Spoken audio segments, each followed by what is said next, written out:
Innal hamdalillah nahmaduhu wa nasta'inuhu wa nastaghfiruh wa na'udzu billahi min syururi anfusina wa min sayyiati a'malina may yahdihillahu fala mudhillalah wa may yudlilhu fala hadiyalah. Asyhadu an la ilaha illallah wa asyhadu anna Muhammadan abduhu wa rasuluh. Allahumma shalli ala Muhammad wa ala ali Muhammad kama shallaita ala ali Ibrahim wa barik ala Muhammad fil alamin innaka Hamidum Majid. Segala puji milik Allah, kepadanya kita memuji, kepadanya kita memohon pertolongan, dan hanya kepadanya kita memohon ampun dari perbuatan-perbuatan yang buruk. Siapa yang telah mendapat hidayah, maka seorang pun tidak punya kemampuan untuk menyesatkannya, dan siapa yang telah sesat, maka seorang pun tidak punya kemampuan untuk memberi petunjuknya kecuali atas izin dan pertolongan Allah Subhanahu wa ta'ala. Semoga salawat dan salam Allah curahkan kepada Nabi Sallallahu Alaihi Wasallam beserta keluarga dan para sahabatnya. Hadirin sidang Jum'ah yang Allah muliakan, kalau kita lihat surat An-Nahl ayat 96 sampai dengan 97, An-Nahl 96 sampai 97, di situ diungkap tentang rangkuman hidup. Kan kalau saya tanya, kita sekarang hidup di dunia, apa hakikat dunia? Dunia itu apa? Mungkin semua orang bisa bercerita, bisa menjelaskan sesuai perspektifnya. Para sosiolog cerita dunia itu adalah begini, filosof cerita dunia itu begini. Jadi orang akan bicara tentang hakikat dunia sesuai dengan kerangka fikirnya, sesuai dengan perspektifnya. Kalau kita lihat di surat An-Nahl ayat 96-97, dunia itu bisa dirangkum dalam 3 kata. A'udzubillahi minasyaitonirrajim. Ma indakum yanfad wa ma indallahi baqin. Rangkuman pertama, dunia itu fana. Apa yang ada di genggamanmu pasti habis. Itu fana. Rambut kita yang hitam bisa memutih, gigi kita yang utuh bisa rontok, rambut kita yang lebat bisa rontok juga, kulit kita yang kenyal bisa mengkerut. Bapak yang jadi pegawai negeri ada pensiun. Apa yang abadi? Tidak ada. Ma indakum yanfad, yang ada di genggamanmu habis. Makanya kita, kata Imam Syafi'i, orang yang bodoh itu orang yang menganggap dunia itu abadi. Padahal sesungguhnya dunia itu tidak abadi. Jadi rangkuman pertama, apa hakikat dunia? Dunia itu fana. Yang kedua, apa hakikat dunia? Wala najziyannal ladzina sabaru bi ahsani ma kanu ya'malun. Kami akan memberikan balasan terbaik terhadap orang-orang sabar disebabkan ikhtiar mereka menghadapi ujian. Jadi hakikat dunia yang kedua apa? Ujian hidup itu. Ada ungkapan filosofi yang mengatakan life is never flat. Hidup itu nggak datar. Hidup itu never flat, naik turun. Ada saat sehat, ada saat sakit, ya, ada saat senang, ada saat sedih. Jadi selama kita hidup di dunia, ujian itu pasti ada. Baik ujian diri kita pribadi, ujian terhadap keluarga, termasuk ujian terhadap umat dan bangsa. Kita lihat, kita rasakan, ujian demi ujian pasti kita lewati.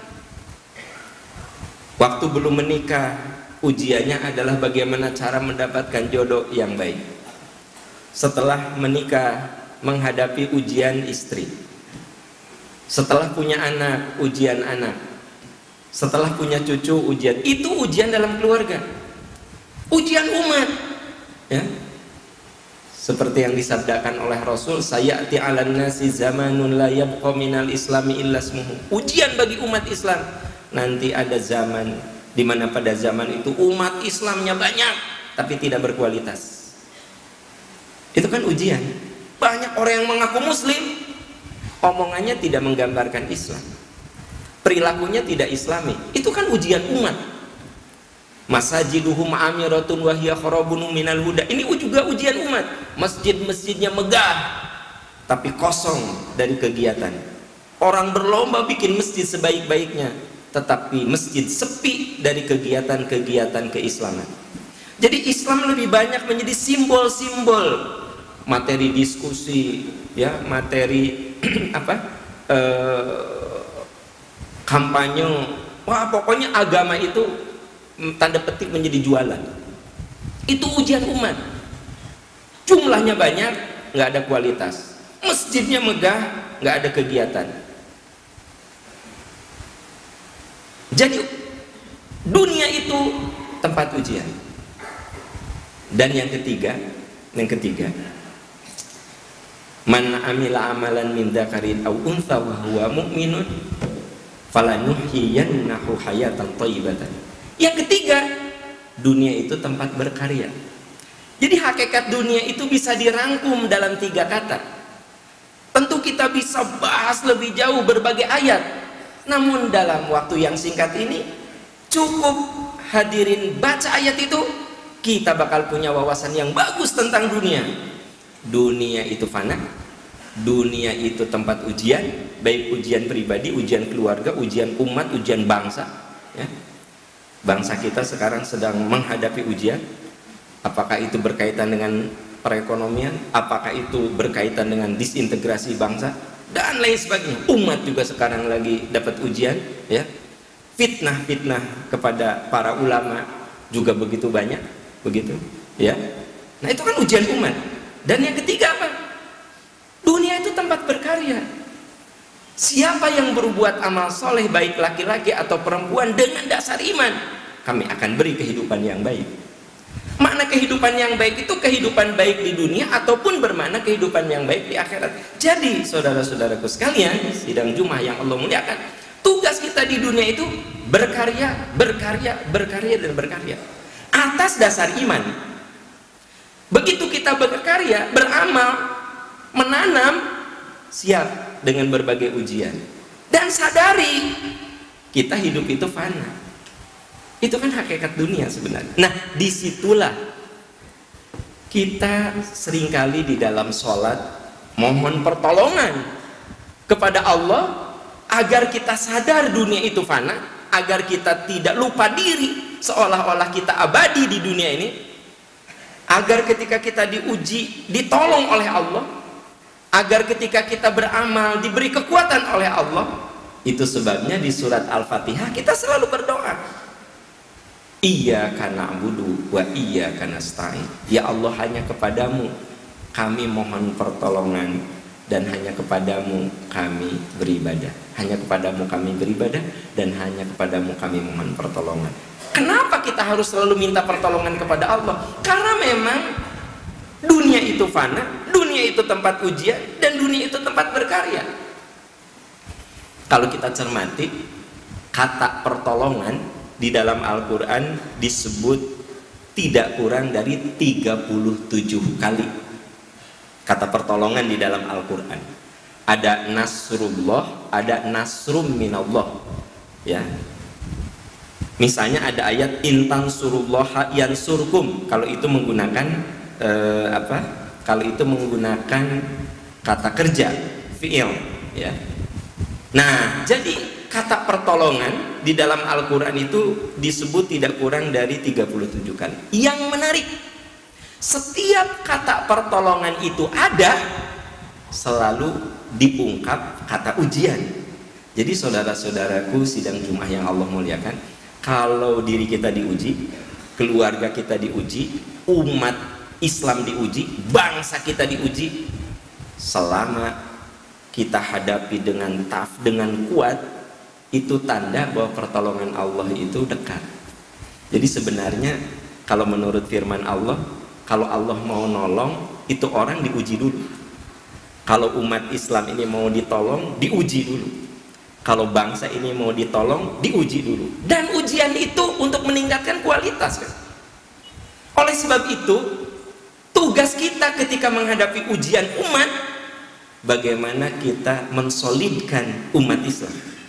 Ketika kita diuji dalam keluarga, bagaimana kita mensolidkan jiwa kita dalam keluarga. Ketika diuji secara individu, bagaimana kita membangun soliditas jiwa kita menghadapi ujian. Oleh sebab itu di dalam Al-Quran, kata pertolongan selalu dihubungkan dengan kata ujian. Itu dari 37 kali kata pertolongan yang saya temukan. Misalnya di surat Yusuf ayat 110-111. Dan yang menarik, saudara-saudaraku sekalian, ternyata Allah itu memberikan pertolongan. Kalau kita lihat ayat Quran, justru Allah itu menolong ketika kita di puncak ujian. Saya kasih contoh. Kapan Nabi Ibrahim ditolong ketika berhadapan dengan Raja Namrud? Kapan? Ketika Nabi Ibrahim dilempar ke lautan api.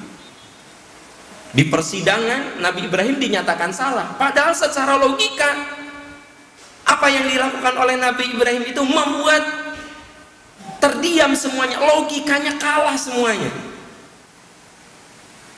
Tapi tetap namanya penguasa dolim, Ibrahim dinyatakan salah. Kapan ditolong? Ketika dilempar ke lautan api. Itu klimaks ujian.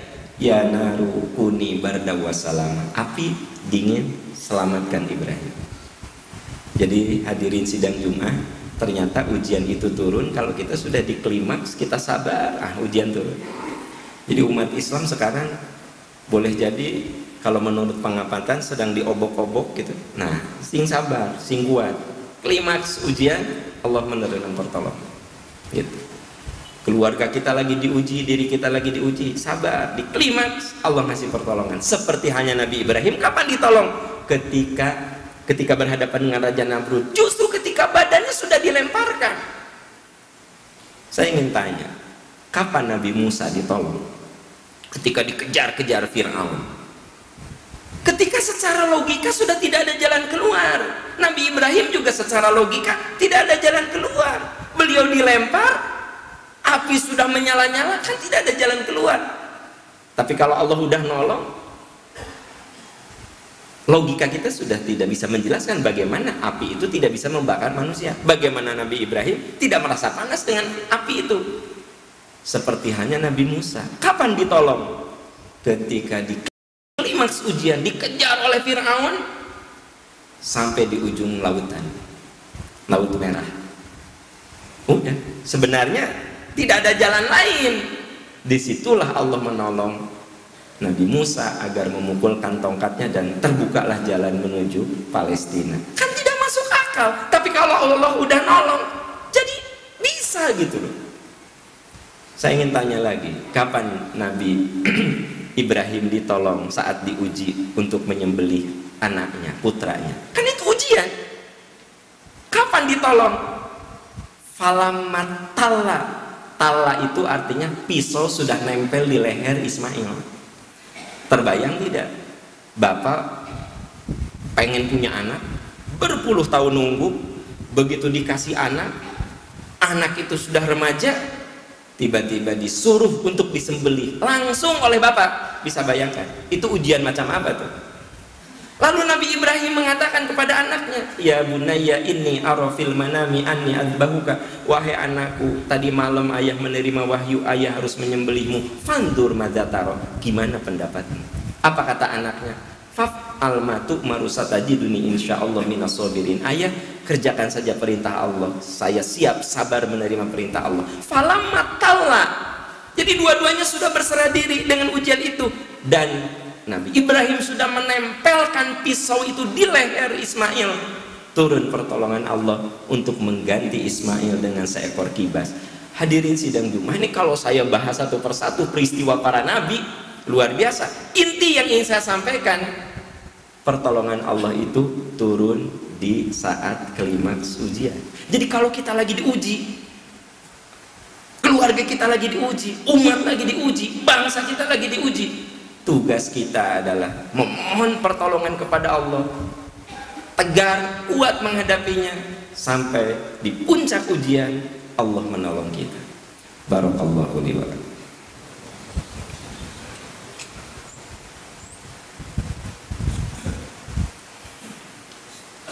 Alhamdulillahirabbil alamin, la ilaha illallah wahdahu la syarikalah, lahul mulku wa lahul hamdu wa huwa ala kulli syai'in qadir.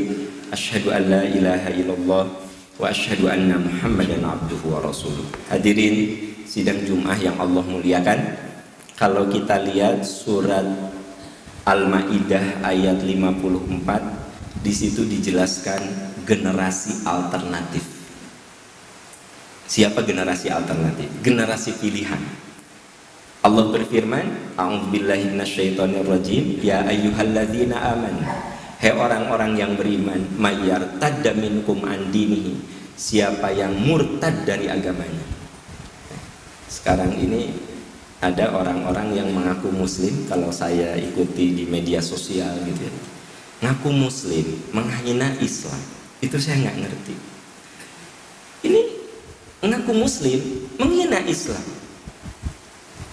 ya? Ini kan sama saja dengan kemurtadan. Nggak usah marah dengan orang-orang kayak begitu, tidak perlu. Nanti Allah akan memberikan ganti, mayyartadda minkum an dini, siapa yang murtad dari agamanya. Hadirin, murtad itu bisa bermakna keluar dari Islam, bisa bermakna dia tetap mengaku Islam tapi omongan dan perilakunya seperti orang yang tidak muslim, bukan Islam. Itu juga murtad secara kelakuan. Jadi murtad itu ada dua, ada murtad i'tiqadi, ada murtad amali. Kalau murtad i'tiqadi itu memang dia keluar dari Islam. Kalau murtad amali, KTP-nya Islam tapi omongannya kayak bukan orang Islam gitu ya. Jadi kalau orang kafir menghina Islam, ya itu mah kafir. Kalau orang Islam menghina Quran, kan aneh. Kalau orang kafir tidak percaya kepada akhirat, ya itu mah hak dia. Tapi kalau Islam, Muslim, haji, hajah mengatakan, untuk apa bicara akhirat? Wong akhirat masih jauh. Bagaimana? Orang Islam mengatakan, untuk apa bicara akhirat hari begini, masih jauh itu akhirat. Hadirin, kalau ada orang Islam ngomong begitu, apalagi di televisi, sesungguhnya itu sudah sebuah kemurtadan. Murtad apa? Amali. Hadirin yang Allah muliakan, apabila ada generasi murtad, Allah akan ganti dengan satu generasi yuhibbuhum wa yuhibbuna. Allah mencintai mereka, mereka pun mencintai Allah. Di tengah kemurtadan amali, sekarang ini banyak yang murtad amali ya. Nanti Allah akan lahirkan generasi-generasi yang begitu mencintai Islam. Jadi saya lihat sekarang ini kontras. Yang benar-benar cinta Islam tuh kelihatan banget. Masjid-masjid penuh dengan anak muda yang benar-benar penuh komitmen. Saya senang sekali anak-anak muda yang wah, soliditas imannya nggak usah diragukan. Walaupun di balik itu ada juga orang-orang yang dia mengaku muslim tapi malu membela Islam. Nggak apa-apa, nanti juga terpisah. Itu murtad amali, dan mungkin juga nanti murtad i'tiqadi ya, murtad perbuatan, nanti lama-lama jadi murtad iman.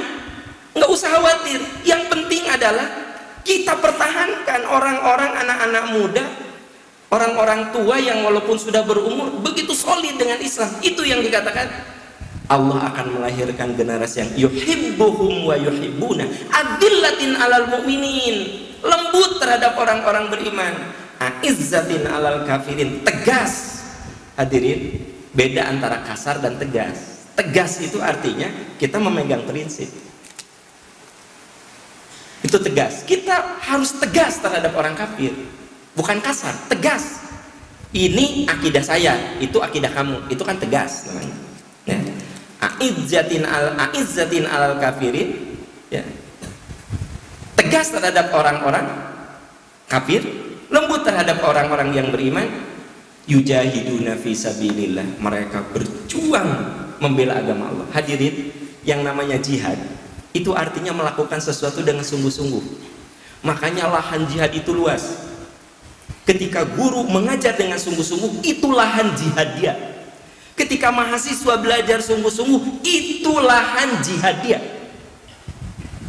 Ketika bapak mencari rezeki yang halal untuk menghidupi anak-anak, itu jihad kita. Jadi kita dalam mencari nafkah harus dengan mental jihad. Kalau kita jadi guru ngajar harus dengan mental jihad. Kalau kita jadi karyawan harus dengan mental jihad. Yujahiduna fi sabilillah, mereka berjihad di jalan Allah, bekerja sungguh-sungguh mencari keridhaan Allah. Wala yakhafuna laumata laim, dan mereka tidak takut dengan cacian orang-orang yang mencaci, yang memaki, yang mencibir. Jalan terus selama dia benar. Dzalika fadlullahi yu'tihi may yasha. Itulah karunia Allah, Allah berikan kepada yang dikehendakinya. Wallahu wasi'un alim, dan Allah Maha luas karunia-Nya. Semoga kita termasuk orang-orang yang dikatakan oleh Al-Qur'an, itulah orang-orang yang dikaruniai. Kita mencintai Allah, Allah mencintai kita. Kita lembut terhadap sesama mukmin, tegas terhadap kafir. Kita berjihad di jalan Allah, selalu bersungguh-sungguh melakukan segala sesuatu. Kita tidak perlu takut dengan cacian, dengan makian orang-orang yang tidak suka kepada kita. Selama kita benar istiqomah, lakukan.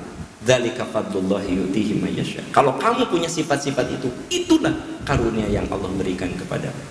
Semoga kita termasuk kelompok seperti itu.